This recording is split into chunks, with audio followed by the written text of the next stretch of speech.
할렐루야. 아멘. 오늘은 위기와 찬양이란 주제로 말씀을 같이 나누도록 하겠습니다. 하나님 앞에 예배 드릴 수 있는 축복이 얼마나 감사한지 몰라요. 예배를 드릴 수 있다는 것, 이것은 믿음으로 우리가 고백되는 거죠. 그래서 성경은 창조로 시작합니다. 모든 것이 없었는데 하나님이 창조로 시작하고 감사로 마치게 되어 있어요. 찬양과 감사, 그것이 하나님께 영광입니다. 우리가 하나님께 영광을 돌린다는 것은 내가 어떤 사장이 되고 무엇에 합격하고 무엇을 잘 해가지고 하나님께 영광이 아니라 하나님의 주신 은혜를 알고 그 하나님께 합당한 영광, 합당한 찬양, 합당한 존경을 나타내 주는 것이 바로 우리가 하나님 앞에 해야 될 그런 영광을 돌리는 것입니다. 그래서 성경은 창조에서 시작하고 감사와 찬송으로 마치는 영광에 이르는 것이 바로 성경의 인생이에요. 그래서 우리도 어머니 뱃속에서 나와서 시작하고 찬양과 감사로 하나님의 영원한 나라에 들어가는 것이 나그네 인생인 것을 기억한다면 우리 삶이 훨씬 힘이 있게 됩니다. 그런데 이런 감사는 신앙의 꽃인데 아무나 열매를 맺는 것이 아니에요. 골로새서 2장 7절을 보게 되면 6절부터 그러므로 여러분은, 제가 세 번역을 여러분에게 같이 나눠요.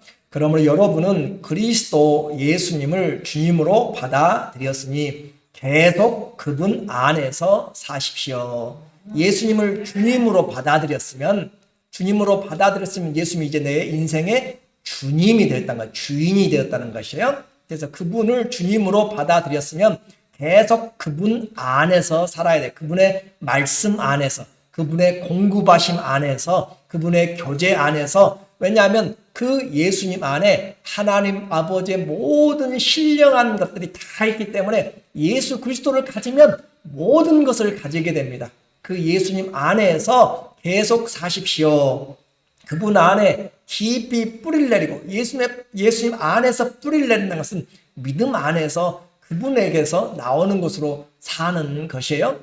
나무가 잘 자라려면 영양분을 잘 먹어야 되는데 옥토가 좋은 것이잖아요. 그리고 그런 것처럼 뿌리가 모든 것을 잘 흡수할 수 있도록. 그런데 우리가 뿌리를 내리고 있는 것은 바로 예수 그리스도에게 뿌리를 내리고 있습니다. 예수님에게 뿌리를 깊이 내리고 뿌리를 받고 그분을 기초로 예수님을 토대로 해서 여러분의 인생을 건설하며, 우리는 지금 인생을 나무와 건축으로 비유를 하고 있어요. 신앙은 바로 식물이 성장하는 것처럼, 또 신앙은 빌딩이 세워지는 것과 같이 우리에게 이야기해요. 자, 식물이 성장하면 열매를 맺습니다. 건물이 다 완성되면 사람이 살게 됩니다. 그러므로 우리에게 성경에서 말하고 있는 것은 우리의 인생이 하나님 안에 심어져서 인생의 아름다운 열매를 맺는 것이고, 또 우리의 인생을 건축하여서 하나님이 우리와 함께 사는 것이 인생의 목적입니다. 다른 것이 아니에요. 그래서 우리의 삶을 이 식물의 성장과 건축하는 것으로 그렇게 우리에게 두 가지로 이야기를 해요. 자, 예수님 안에 뿌리를 받고 기초를 세워서 여러분의 인생을 건설해 나가시고, 그리고 가르침을 받은 대로, 하나님의 말씀을 가르침 받은 대로 믿음에 굳게 서서 어떤 비바람이 몰아쳐도, 커다란 풍파가 오고 또 허리케인이 오고 이렇게 토네이도가 오게 되면 기초가 튼튼하지 않고 또 든든하지 않는 건물들은 무너지게 됩니다. 그러므로 이와 같이 믿음에 굳게 서서 넘어지지 말고 감사가 넘치는 생활을 하십시오. 자, 우리가 서서 나타내야 될 것이 무엇인가? 꽃을 피우면 향기가 나는 것처럼 우리는 감사 생활로 하나님이 우리에게 주신 생활을 감사하면서 살아가는 것이 신앙생활입니다. 그러므로 이 감사가 신앙생활의 꽃이다라고 표현할 수 있는 것이에요. 우리의 삶에서 이와 같은 감사의 열매가 또 꽃이 피어나는 것은 아무나 하는 것이 아니죠. 우리가 하나님 앞에 이런 기초가 있고 세워졌을 때, 믿음에 굳게 섰을 때 감사의 생활이 되는 것이지, 믿음이 없으면, 믿음이 흔들리면 절대 감사는 없습니다. 내가 무엇 때문에 감사해? 라고 이렇게 이야기하고, 한쪽 발이 마비되고 한쪽 눈이 잘 안 보이고 한쪽 귀가 안 들리고 몸이 그렇게 되어졌을 때, 내가 약해졌을 때 내가 무엇이 감사해? 라고 그렇게 나올 수가 있어요.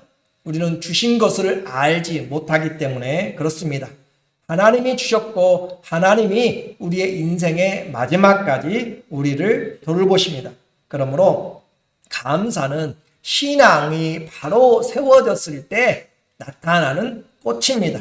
여러분은 내가 지내왔던 모든 일들, 내가 힘들고 고생했던 것들까지도 하나님은 우리를, 주님을 찾게 만들었고 주님이 우리를 인도하셨기 때문에 이 자리에 있습니다. 그러므로 예배 드릴 수 있는 것이 감사여, 하나님을 찾을 수 있게 해주신 것이 오늘 고난이 됐든지 내게 어떤 은혜가 됐든지 하나님을 만날 수 있었던 것이, 모든 것이 은혜이고 감사입니다. 위기의 때도 주님의 도움을 구할 수 있으니까 그것이 감사요 찬양입니다.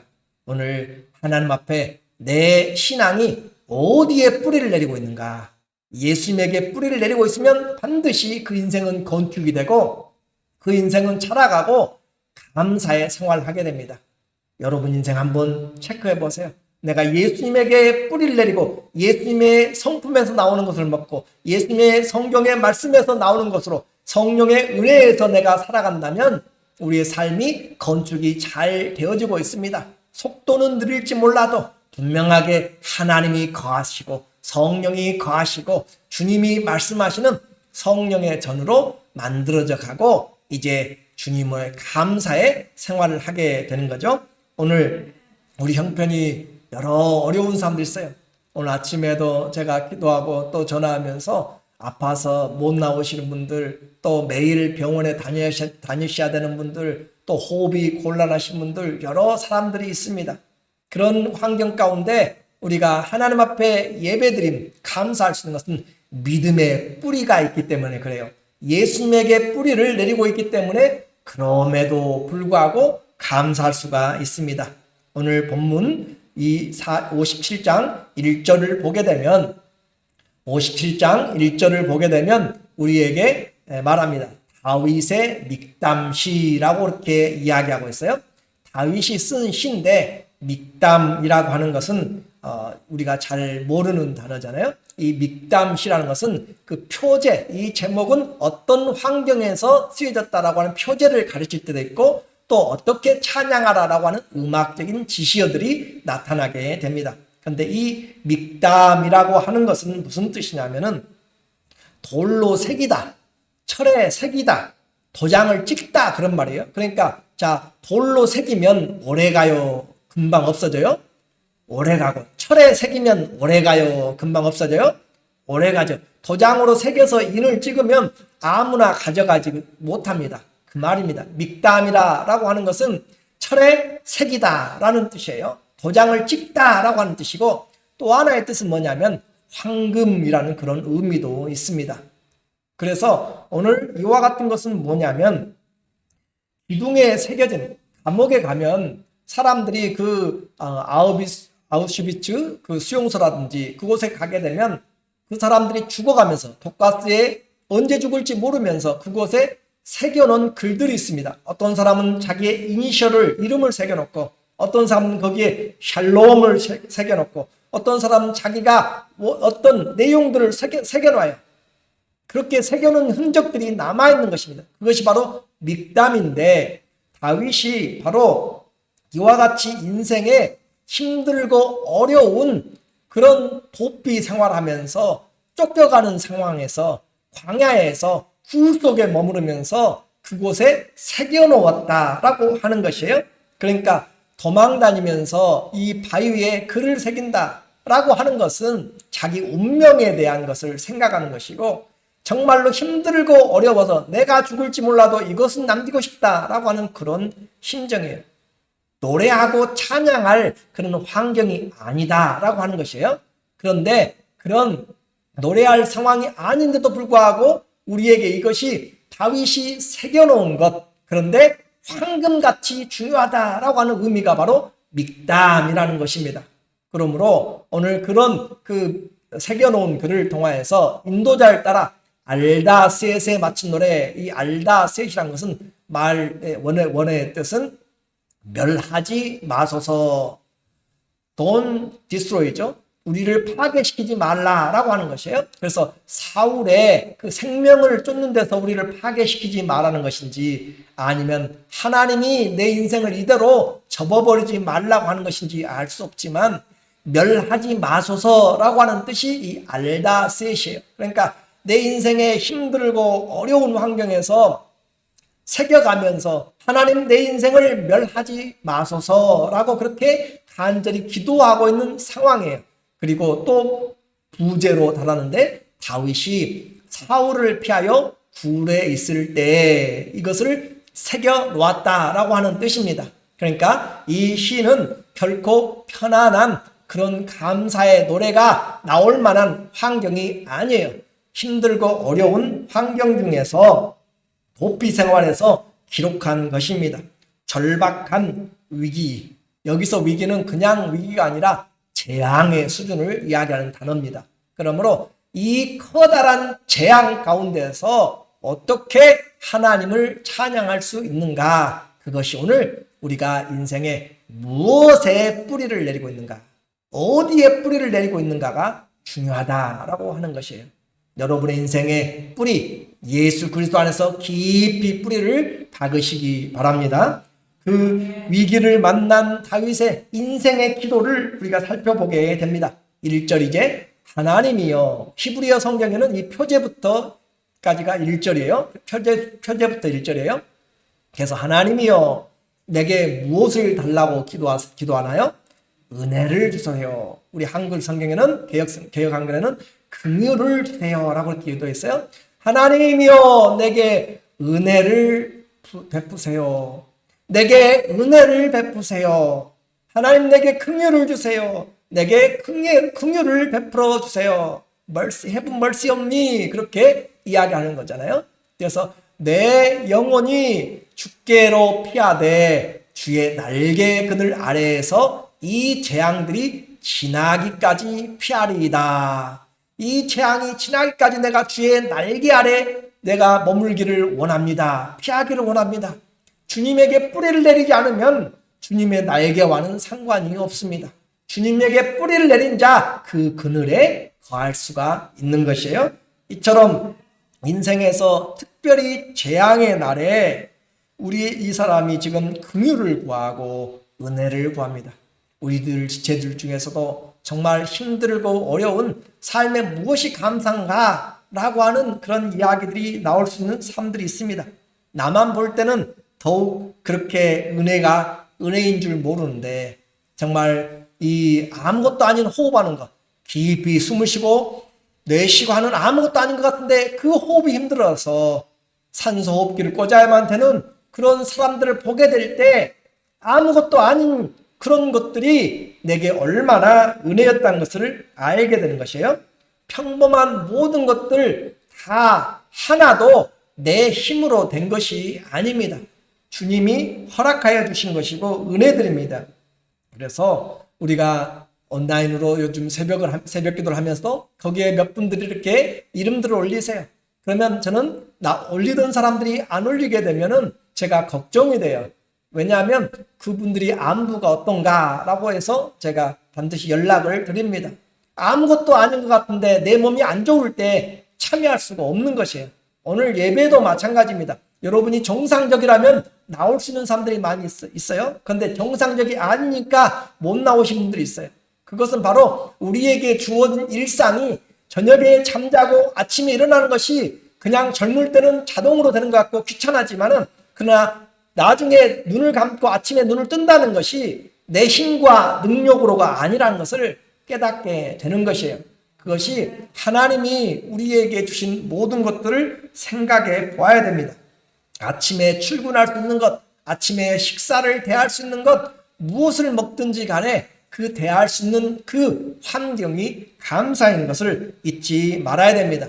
그래서 우리에게 이와 같이 은혜를 베푸세요라고 그렇게 기도하면서 긍휼을 베푸세요라고 그렇게 굴 속에 있는데 사울이 그를 잡으려고 3,000명의 군대를 이끌고 그를 잡으러 오고 있는 것이에요. 갇혀진 상태입니다. 그런 상태에 우리를 구원하는 것이 무엇인가? 3절에 보니까 다윗의 기도 가운데 그가 하늘에서 보내사 하나님이여 나를 위하여서 하나님 이 구원을 이루어주세요 라고 기도합니다. 그리고 3절에 그가 하늘에서 보내사 나를 삼키려는 자의 비방에서 나를 구원하실지라. 그런데 무엇이 구원하는가? 하나님이 그의 인자와 진리를 보내시로다. 이 셀라라고 하는 것은 음악적인 지시요. 그래서 음악을 할 때 폴테 하면은 강하게 세게 그런 지시잖아요. 그런 것처럼 오늘 셀라라고 하면은 그렇게 들어올리다. 일반적인 뜻이 그래요. 들어올리다. 그러니까 뒤에 후렴처럼 하나님이여 그의 인자와 진리를 보내시리다. 그렇게 하는지 아니면 그냥 둘이 다 합창으로 뒤에를 하나님이여 그의 인자와 진리를 보내시리다. 그렇게 하든지 그 음악적인 지시역인데 정확한 뜻은 여러 가지가 있기 때문에 확실하진 않아요. 그래서 이 하나님이 우리를 구원하시는데 무엇으로 구원해요? 하늘의 창과 칼과 하늘의 어떤 무기들로 하는 것이 아니라 하나님이 그분의 인자, 그분의 헤세드 사랑입니다. 그분의 인자와 진리, MS, 진리, 아멘이라는 단어가 여기서 나온 거예요. MS, 진리를 보내시리다. 하나님이 우리를 구원하시는데 무엇으로 구원하세요? 하나님의 사랑으로 우리를 구원하세요. 하나님의 사랑을 알게 되면 어떤 환경에서도 끊어지지 않는 관계가 형성됩니다. 내가 비록 여기에 있어도 아무도 돌아보지 않는 광야, 여러분이 산속에 길을 잃어보세요. 아무도 보지 않는 것 같고 정말 아무것도 없는 그런 것 같은데 그런 곳에서 하나님의 사랑이 느껴진다면 들불들이 하나님을 찬양하고 하늘의 별들이 하나님을 영광스럽게 하고 이 바람 부는 것들이 하나님의 손길들로 느껴지는 것이에요. 그런 것처럼 오늘 이 하나님과의 인자, 헤세드 관계가 되면은 내가 어디가 있어도 버림받지 않았고 하나님이 나를 사랑하신다. 하나님이 나를 사랑한다. 그 사랑이 나를 일깨우는 것이에요. 여러분이 삶을 포기하고 낙심하고 있을 때도 하나님의 사랑을 알면, 부모의 사랑을 알면 그 자리에서 일어나는 것이에요. 나쁜 길로 가지 않는 것이에요. 그런 것처럼 하나님의 인자를 보내사 하나님 나 사랑하지 않습니까? 내가 하나님 사랑하지 않습니까? 그 관계를 하나님이 나에게 무기로 주신다라고 하는 것이고 또 진리를 보내시리다. MS 이 말을 진리를 하나님이 진리를 거짓 것은 다 무너지게 돼 있어요. 진리는 하나님이 진리시고 삼일체 하나님 진리시고 말씀이 진리십니다. 그런데 그 진리를 보내사 위경에서 건져주십니다. 하나님이 말씀을 이루어 주시는 것이에요. 진리를 통해서. 그러므로 우리 인생의 힘은 다른 것 힘이 아니에요. 바로 하나님에 대한 사랑과 하나님의 진리는 영원하다고 하는 말씀은 반드시 성취된다고 하는 그 진리, 아멘. 여기서 나온 거다 그랬죠? 이 말씀 진리가 바로 다윗을 구원하는 힘입니다. 그러므로 하나님이여 내게 하나님의 사랑을 확인시켜 주시고 회복시켜 주시고 내가 잊어버리지 않게 하여 주시고 주의 영원한 진리, 악이 아무리 활성하고 성하다 할지라도 진리가 더욱 강하고 승리하게 되는 그런 하나님의 말씀을 내 인생에서 이루어 주세요 라고 그렇게 기도하고 있는 것입니다.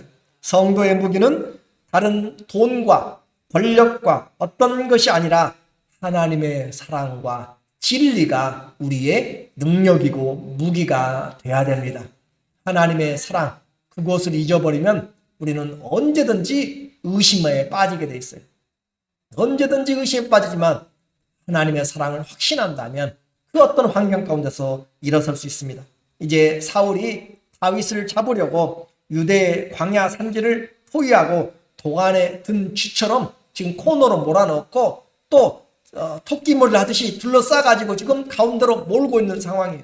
우리는 이런 산에서 보니까 산속에만 조금만 10m만 들어가면 잘 보이지 않고 그런데 그런 곳이 아니에요. 유대 광야는 그냥 모래 사막이 황무지이기 때문에 봉우리 같은 그런 것들이 군데군데 있습니다. 그래서 딱 보면은 사람이 서 있는 것, 양 한 마리 있는 것, 눈만 좋으면 다 보여요. 숨을 곳이 없어, 숨을 곳이, 광야에서는. 단지 이 산과 봉우리와 그 산 뒤쪽에 있으면 몰라도, 그러나 또 큰 산 봉우리 위에 올라가면 다 보이는 것이에요. 그러나 거리는 멀죠. 왜냐하면 산을 내려갔다가 다시 가서 올라가고 해야 되니까. 시야는 확 트여가지고 몇 발까지 이렇게 보이잖아요. 그래서 모세가 요단강 그 건너편에서도 가나안 땅을 바라볼 수 있는 것이 바로 그와 같은 것이에요. 다 보여. 숨을 곳이 없는 곳에서 이 사울이 군사들을 이끌고 다윗을 지금 토끼몰이 하듯이 몰아서 그렇게 포위해가지고 산을 에워싸고 있고 다윗이 불 속에 있는 그런 상황을 우리가 생각해 보게 됩니다. 사방이 가로막혔어요. 쫓겨보면 얼마나 힘든지 몰라요. 쫓기는 인생, 그리고 길이 없이 다 막혀버린 인생, 내 혼이 그냥 들어 누웠어요. 일어나서 걸음아 날 살려라 해도 발이 떨어지지 않는데 내가 들어 누워서 그런 상황에 어디 가운데 들어 누워 있는가? 사자들 사이에 들어 있어요. 4절에 보니까 4절에 내 영혼이 어디 가운데서요? 사자들 가운데서 살며. 내가 사자들 가운데, 누가요? 양이, 그 말이에요. 양이 사자들 가운데 살며 내가 불사른 자들 가운데서 내가 들어 누웠으니까 나는 아무런 능력이 없어. 발로 딛고 일어설 힘도 없고 저항할 능력이 없고 도망갈 그런 능력도 상실한 것이에요. 개들도 싸우다가 질 것 같으면 지게 되고 항복한다는 의미가 뭐죠? 들어 누워서 배를 보이는 거잖아요. 들어 누우면 공격하지 않습니다. 사람들은 잔인하게 들어 누워도 패지만은, 그러나 동물들은 그렇지 않아요. 그런 것처럼 이처럼 들어 누웠으니, 그러니까 우리의 인생에서 이와 같이 들어 누워서 그것도 내가 편안하게 눕고 싶어서가 아니라 어쩔 수 없이 항복하고 다 빼놓고 맡겨놓고 그렇게 들어 누웠으니 곧 사람의 아들중이라. 아까는 사자들이었는데 이제는 사람의 아들들, 이 다윗을 쫓고 있는 사람들이죠. 그들의 이는 사자의 이죠. 그들의 이는 사람들의 이죠. 그들의 이는 무기죠. 곧 그들의 이는 창과 화살이요. 그들의 혀는 날카로운 칼 같도다. 그러니까 이 다윗을 잡으려고 군사들이 칼과 창과 활을 가지고 지금 와서 에워싸면서 이 다윗을 잡으려고 하고 있는 상황입니다. 죽음을 직면한 기도입니다. 간이 저리는 기도이죠. 우리는 이런 인생의 삶을 내가 안 겪어보니까 이 말이 제대로 오지 않을 것 같아요.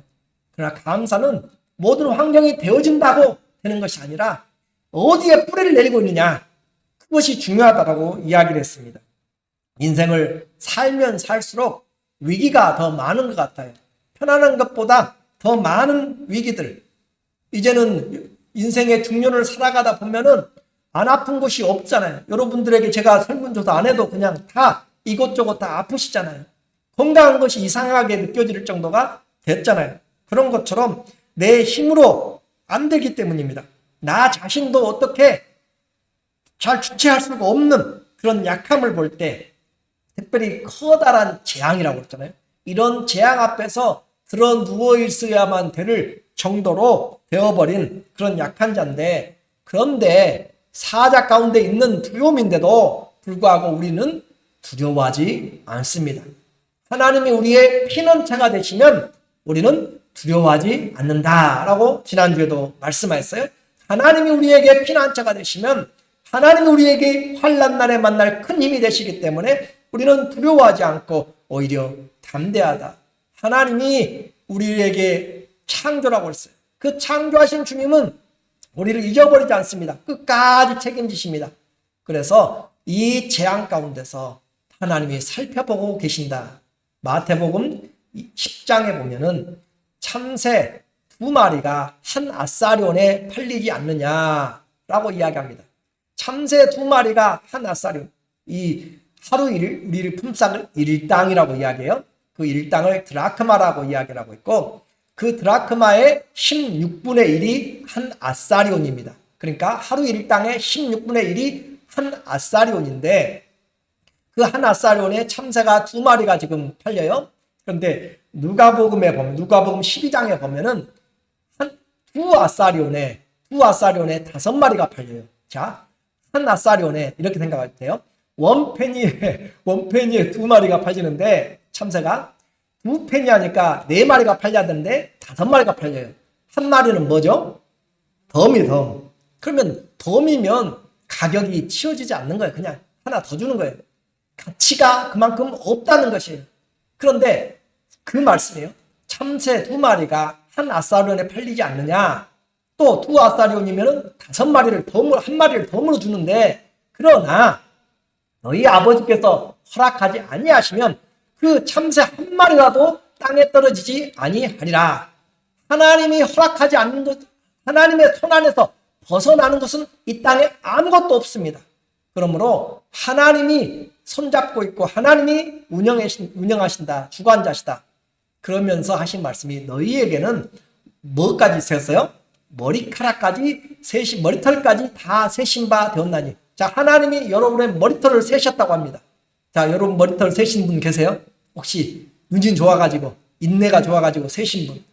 그러나 여러분이 센다 할지라도 셀 수도 없지만 매일 빠지고 또 매일 나고 이 머리카락까지 셌다라고 하는 것은 단지 하나님이 지금 카운팅하는 것이 아니라 하나, 둘, 머리카락 10개, 100개, 1000개, 10,000개 세는 것이 아니라 그런 것이 아니라 이것은 어떤 것이다. 레이블링 했다는 거예요. 레이블링. 자, 양이 100마리 있으면 우리는 그냥 이 양이 저 양이고 이것이 저것인데 양 목자들에게는 양들의 이름을 붙여줘요. 이름을. 그런 것처럼 여러분의 머리카락 하나 하나님이 다 세셨다는 것은 다 특별한 레이블링 했다는 거예요. 다 하나님이 관찰하시고 아시고 계신다는 그런 특별한 의미입니다. 아무것도 아니고 빠져버리는 머리카락까지 하나님 어떻게 해요? 거기에 QR코드를 박아가지고 하나님이 다 해결해 하시고 보신다라고 하는 그것이 바로 우리의 머리카락까지 다 세신 바 되었나니 그러므로 하는 말이에요. 두려워하지 말라. 너희는 많은 참새보다 더하니라. 오늘 우리에게 이제 다윗이 포위당한 것, 이런 위기 가운데서 어떻게 할 것인가? 다윗이 어떻게 할 것인가? 아니면 하나님이 어떻게 할 것인가? 우리는 이제 보게 되는 것이에요. 사람들이 여기서 기도합니다. 하나님, 이 절박한 환경에서 구해주세요. 나는 어떻게 할 수가 없습니다. 그래요. 절박한 상황에 들어 누워 있어요. 사자들 가운데 있어요. 하나님 어떻게 하시길 바라요. 그런데 오늘 본문에서는 그것보다 하나님이 어떻게 지금 내 인생에 간섭하고 들어오는 것보다 더 중요하게 내가 그 가운데서 어떻게 할 것인가, 그것이 더 중요하게 성경은 말하고 있습니다. 자, 다시요. 위기 가운데 있는데 아무런 낙담할 살 것이 없는 가운데 내가 여기서 하나님이 나에게 도움을 줄 것인가 라고 기다리는 그에게 성경은, 다윗은 오히려 말하기를 하나님이 하는 것보다 내가 어떻게 위기 가운데서, 이 재앙 가운데서 내가 이 믿음의 삶을 나타낼 것인가 라고 하는 것으로 주제를 마치고 있다, 우리에게 관심을 가지고 있다라고 하는 것이에요. 그래서 다윗이 과연 어떻게 할 것인가, 하나님이 어떻게 하는 것보다 여러분은 지금 이 재난 가운데서, 이 낙심 가운데서, 이 절망 가운데서 어떻게 할 것인가, 하나님은 지금 그것을 우리에게 보고 계시다라고 하는 것입니다. 그래서 여러분은 어떻게 하시겠어요? 요즘은 반려견을 키우는 사람들이 개를 키워요. 또 고양이도 키우는데 이 개 심리센터가 있어요. 요즘은 하도 이상한 것들이 많아서 개의 심리를 체크하는 그런 연구센터에서 주인에게 테스트를 합니다. 용기 테스트를 해요. 개가 얼마나 용기 있는가, 주인을 위해서 용기를 낼 수 있는가 테스트를 하는데, 강가에 주인이 산책을 합니다. 개가 쫄쫄쫄 줄 묶어가지고 가면서 잘 따라가다가 주인을 잘 따라가잖아요. 그러면서 강가에 조그마한 그 판자 같은 그곳에 또 하나의 판자를 세워놓고 사방을 한 면만 터놓고 막았어요. 그래서 개가 들어갈 수 있는 입구는 앞에가 비어있고 세 군데를 막아놓은 상자를 넣고 거기에 먹을 것을 놨습니다. 그리고 주인이 지나가다가 그곳에서 이 먹을 것이 있는 것을 개에게 먹도록 그렇게 허락을 하니까 줄을 놔주니까 그 강가에 그 판자 위에 먹을 것에 개가 올라가서 열심히 먹어요. 주인은 강가에 서 있습니다. 그렇게 맛있게 먹고 있는 동안에 줄이 달린 그 판자에 천천히 반대편에서 당겨서 그 강에 이제 한 중간까지 점점 멀리 오는데 걔는 몰라요. 왜냐하면 새 면이 쌓여있고 그 속에서 맛있게 먹고 있는데 그러다 갑자기 한 10m, 15m 정도 됐을 때 판자가 쫙 넘어져요. 그러면은 걔가 먹고 있다가 갑자기 시야가 환해지면서 보니까 그 강 가운데 둥둥 떠 있는 것이에요. 주인은 어디에 그 강가에 있고 한 10m, 15m 정도 되는데 여기서 이제 걔가 강의 위험을 무릅쓰고 주인에게 갈 용기가 있는가 테스트를 해요. 여러분 어떻게 생각해요? 여러분이 사랑하고 사랑을 주는 개 같으면 어떻게 하겠어요? 한 10m의 거리에서 걔가 주인이 오라고 막 부르고 있는데 그 강의 위험을 무릅쓰고 가겠어요? 10마리 중에서 한 마리만 그 강을 건너서 주인에게 갑니다. 주인이 봤을 때 그 개를 맞이했을 때 어떻겠어요? 너무 기쁜 것이죠. 또 하나의 테스트랍니다. 제가 이 이야기를 한 이유는 하나님께 포커스가 됐는지 안 됐는지 지금 이야기하는 것이에요. 똑같이 개를 테스트를 해요. 산책을 하는데 주인 찾기를 합니다. 주인 어떻게 찾는가? 이 개를 데리고 줄을 데리고 가는데 주인과 똑같이 실험실복 아시죠? 여러분 요즘 팬데믹이니까 실험실복 하얗게 옷을 입고 이렇게 머리까지 이렇게 헬멧을 쓰고 마스크까지 쓰고 그렇게 그 주인이 가요. 그러다 갑자기 어느 장소에 이르면은 이제 그와 똑같은 복장을 한 사람들이 한 10명이 한꺼번에 와가지고 개를 둘러싸고 줄을 놓습니다. 개가 봤을 때는 그 사람이 다 하얀 옷 다 같이 입었고 마스크 다 쓰고 개가 가운데서 처음에는 우왕좌왕해요. 자, 그 개 주인하고 사랑하면서 가면서 먹을 것도 주고 쓰다듬은 것 변도 치워주고 그렇게 하고 했는데 그 10마리의 개 중에서 주인을 찾아가는 개가 몇 마리가 될 거라고 생각하세요? 2마리. 자, 그렇게 사랑한다고 했던 개가 주인이 옷을 똑같이 주인같이 옷을 입어버리니까 주인을 못 찾아버려요. 10마리 중에서 2마리. 정확한 전체적인 개의 특성이 아니라 그 사람들이 실험한 것을 제가 이야기하는 거예요. 10마리의 개 중에서 2마리만 주인을 찾았습니다. 자, 여러분에게 질문합니다. 우리가 위험에 빠졌어요. 뭔가 먹다가 뭔가 하다가 위험에 빠져서 강의 위험이 있을 때 하나님께 강의 위험을 무릅쓰고도 하나님께 가까이 가려고 하는가?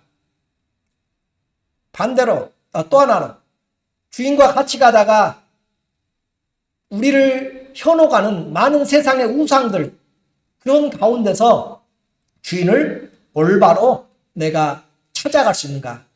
하나님을 올바로 찾아갈 수 있는가? 그것을 오늘 말하고 있는 것이에요. 여러분은 여러 환경 중에서 하나님 한 분을 어떤 가장된 그런 우상들이 둘러싼다 할지라도 하나님을 찾아갈 길로 믿습니다. 이런 절박한 기도에서 이제 다윗이 어떻게 하는가라고 한 거잖아요. 다윗의 이 사망의 위기에서 다윗은 나의 구원을 하나님 이루어주세요. 물론 기도했어요. 그러나 이제 하나님 앞에 드러누워있는 상황에서 아무것도 할 수 없는 상황에서 그는 그의 기도가 바꿔져요. 5절에 보면은 하나님이여 주는 하늘 위에 높이 들리시며 주의 영광이 온 세계 위에 높아지기를 원하나이다. 그렇게 사자의 입 가운데서 칼과 창과 활 가운데 그렇게 사람들의 입 가운데서 있으면서 그가 5절에 바로 이어서 기도하기를 하나님이여 주님은 하늘 위에 높이 들리시며 어디서나 볼 수 있고 어디서나 통치하시는 분이죠. 주의 영광이 온 세계에 높아지기를 원하는 하나님은 하나님이십니다. 나는 하나님을 찬양합니다. 그 말을 지금 다윗이 5절에서 이야기를 해요. 또 이 시를 마치면서 11절에 토시 하나 틀리지 않고 똑같이 기도를 합니다. 하나님이여 주는 하늘 위에 높이 들리시며 주의 영광이 온 세계 위에 높아지기를 원합니다. 라고 그렇게 기도를 해요. 우리의 기도가 바로 그 어떤 것이 힘이 아니라 하나님을 사랑함과 하나님의 진리가 우리에게 힘이라고 그랬잖아요. 다윗은 바로 하나님의 영광이 있는 곳에 내가 있는 것이다 라고 생각하는 것이고, 무언가 그 속에서의 변화가 일어났습니다. 인생의 억울한 일을 주님이 그 삶에서 회복시켜 주셨어요. 6절에 보면 그들이 내 걸음을 막으려고 그물을 준비하였으니 내 영혼이 억울하도다. 내 영혼이 억울하도다. 그들이 내 앞에 웅덩이를 팠으나 자기들이 그 중에 빠졌도다. 내 영혼이 억울해요. 세상 살다 보면 얼마나 억울해요. 정말로 충성하고 열심히 한 것밖에 없는데 내게 돌아오는 것은 이런 오해와 모함이 있을 때 억울합니다. 그런데 다윗은 확신을 하고 있어요. 하나님, 나와의 사랑, 나와의 내가 믿는 진리, 예수님에게 뿌리를 받고 있으니까 나는 하나님을 높이겠다라고, 그렇게 내 억울함, 호소해서 하나님, 나 원수 저 사람들 다 잡아서 그냥 어떻게 해버리지 말고 그렇게 하는 것이 아니고, 하나님, 내가 이스라엘의 왕이 반드시 되게 해주세요. 이 모든 것에서 반드시 되게 해달라고, 그런 기도가 아니고, 이 다윗이 그 비문에 철로 새겨서 놓는 그 내용은 바로 7절에 보니까 하나님이여, 시작, 내 마음이 확정되었고 내 마음이 확정되었사오니 내가 노래하고 내가 찬송하리이다. 다윗이 지금 그 절박한 상황 가운데서도 하나님 앞에 지금 마음을 확정하는 것은 다른 것이 아니라, 내 마음을 결심한 것은 내가 하나님을 노래하고 찬송하겠습니다 라고 하는 것이에요. 내가 비록 들어 누워있어요. 힘이 없어요. 감옥에 갇혔어요. 바울과 실라처럼 그렇게 있어요. 그러나 밤중 깊은 곳에서 갇혀 있어도 하나님을 찬송하고 하나님을 감사하고 기도하는 것처럼, 오늘 다윗은 그런 절박한 그런 재앙의 위기 가운데서 마음을 확정했다니까요. 마음을 결정했다니까요. 그렇게 마음의 결심이 뭐였어요? 내가 하나님을 찬양하겠습니다. 자, 우리는 어떠세요? 우리는 이런 절박하고 힘들고 어려운, 그냥 조금만 어려워도 찬송이 어디 있어요? 말씀이 어디 있어요? 하나님을 향해서 어디가 내가 주님께 감사할 것이 있어야 하고 따지고 억울해요, 한탄스러워, 신세한탄하면서 내가 교회 가나봐라 라고 할지 몰라요. 그러나 오늘 우리에게 예수님에게 뿌리를 받고 있다면 오늘 그는 인생의 결단합니다. 내가 하나님을 향해서 감사하고 찬양하겠습니다.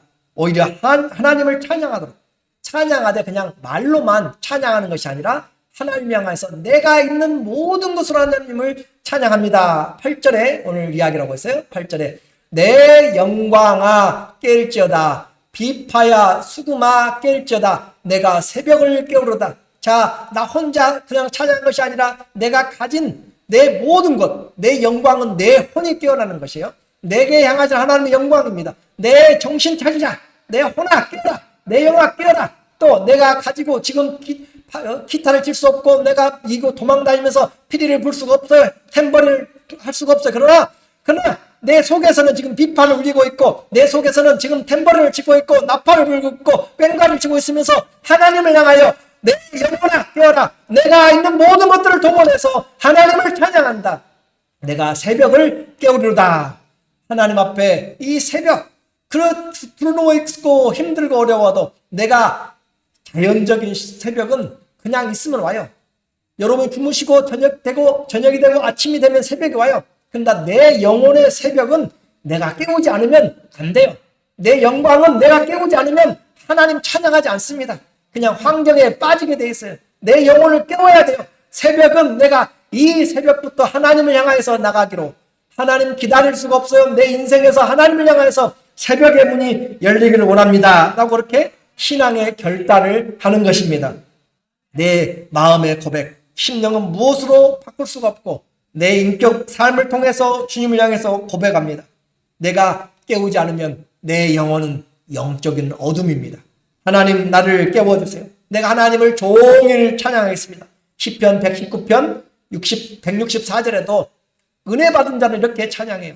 주의 의로운 규례들 말씀드리죠. 주의 의로운 규례들로 말미암아 내가 하루 7번씩 주를 찬양하나이다. 말씀 때문에 나를 도와주셨고 나를 치료해 주셨고 나에게 부자가 되셨기 때문에가 아니라 하나님의 말씀 때문에, 또 진리 때문에, 하나님의 사랑 때문에 하루에 7번씩, 7번이라는 것은 완전한 숫자잖아요. 내가 하나님을 찬양하겠습니다. 이 굴 속에서, 이 광야에서만 내가 찬양하는 것이 아니라 다윗의 마음은 더 넓어졌습니다. 이 광야에서 지금 좁아진 상태지만 내 마음은, 내 영혼은 넓어졌습니다. 내가 하나님 찬양이 원합니다. 이곳에서만 아니라 답답하고 어둡고 힘든 곳에서만 아니라 열방 중에서 찬양하기 원합니다. 9절에 보니까 주여 내가 만민 중에서 주께 감사하며 문 나라 중에서 주를 찬송하리이다. 그래요. 이것이 다윗의 비전입니다. 하나님이여, 이 캄캄하고 어둡고 칠흑 같은 인생의 어둠이지만은 그러나 나는 하나님의 사랑으로, 나는 하나님의 진리로 인해서 주님 기회만 준다면 나는 열방 중에서 하나님이 이렇게 나를 세우셨다라고 그렇게 나는 찬양하고 있습니다. 열방 중에서, 모든 민족 중에서 하나님이 나의 하나님이 되셨고 하나님이 이스라엘의 하나님이 되셨다라고 그렇게 노래하고 싶습니다 라고 그렇게 비전의 기도를 하고 있는 것입니다. 오늘 우리는 어떻게 하나님을 찬양하기 원합니까? 그냥 쭈그러 들어가고 힘들고 그런 가운데서 입술조차 열리지 않는 것으로 포기하지 말고, 하나님, 나는 내게 향하신 하나님의 사랑과 내게 향하신 하나님의 그 진리를 인하여서 나는 노래하기를 원하고요, 가족들 중에서 노래하기 원하고, 교회 가운데서 특송하기 원하고, 교회 중에서 온 사람들 중에서 주님을 증거하기를 원합니다. 내가 내 백성을 지었나니 나의 영광을 찬송케 하려 함이라 하는 것처럼 하나님 앞에 찬양하는데 왜 그렇게 할 수 있어요? 10절에 무릇 주의 인자는 했어야 됩니다. 주의 은혜입니다. 주의 사랑은 커서 하늘에 미치고 주의 진리는 궁창의 하늘에 이릅니다. 자, 하나님의 사랑 하늘에 미치고 또 하나님의 진리 온 우주에 미치고 있습니다. 눈을 뜨면 하나님의 사랑이 느껴져요. 눈을 뜨면 주의 진리가 얼마나 오묘한지 알게 돼요. 그럼으로써 여기 보아도 내 사랑, 저기 보아도 내 사랑이에요. 하나님의 사랑과 은혜가 눈을 뜨고 바라보면 이 온 우주 만물에 가득 배어 있음을 다윗은 그 좁은 굴 속에서도 느끼고 있고 알고 있습니다. 그것이 무엇 때문에요? 하나님에 대한 사랑, 예수님에 대해서 뭘 받고 있기 때문에, 뿌리를 깊이 받고 있기 때문에, 예수님 안에서 인생을 건축하기 때문에 내 인생 다시 건축하시기 원합니다. 다시 주님 앞에서 감사로 열매 맺기를 원합니다. 하나님 앞에 다윗의 간절한 기도의 마지막이 5절과 11절에 5절도 했던 것처럼 11절에 하나님이여 주는 하늘 위에 높이 들리시며 주의 영광이 온 세계 위에 높아지기를 원하나이다. 이것은 다윗이 왕이 되어서 이스라엘의 많은 사람들, 신하들 다 세워놓고 대관식 때 한 노래가 아닙니다. 깜깜하고 어두운 그 굴 속에서 자기를 둘러싸고 애워오는 사람들 가운데서 하나님 앞에 새겨가면서 주님 내가 높여드립니다. 주님은 이곳에서도 왕이시고 주님은 저 온 우주에서도 왕이시고 주님은 온 땅에 주의 영광이 이 굴 속에서만 아니라 온 땅에 나타나야 될 것입니다. 이것이 다윗의 영적인 성숙이었고 편안한 왕궁에서가 아니라 쫓기는 굴과 광야 가운데서 하나님을 찬양합니다. 오늘 우리의 적용입니다. 내 모든 형편을 살피시는 주님, 머리털까지 그렇게 세시는 주님, 덤으로 팔리는 참새 같은 인생의 우리의 인생이라고 낙심하지 마십시오. 하나님과의 사랑이 확인되면, 하나님의 진리를 우리가 믿게 되면 우리는 두려워하지 않습니다. 시편은 150편까지 있습니다. 저는 여러분에게, 저에게 다시 도전합니다. 우리 인생의 믹당, 우리 인생의 힘들고 어려울 때 새겨놓을 황금 같은 신앙의 고백이 시편 151편으로 여러분이 하나씩 써나가면서 이 인생의 위기에 나는 하나님의 사랑을 노래하고 하나님 앞에 정말 이 인자가 크심을 보면서 잊지 않고 일평생에 내 마음에 확정하여서 주의 이름을 찬양하시는 그런 하나님의 신실한 믿음의 사람들 다 되시기를 예수님의 이름으로 축원합니다. 아멘.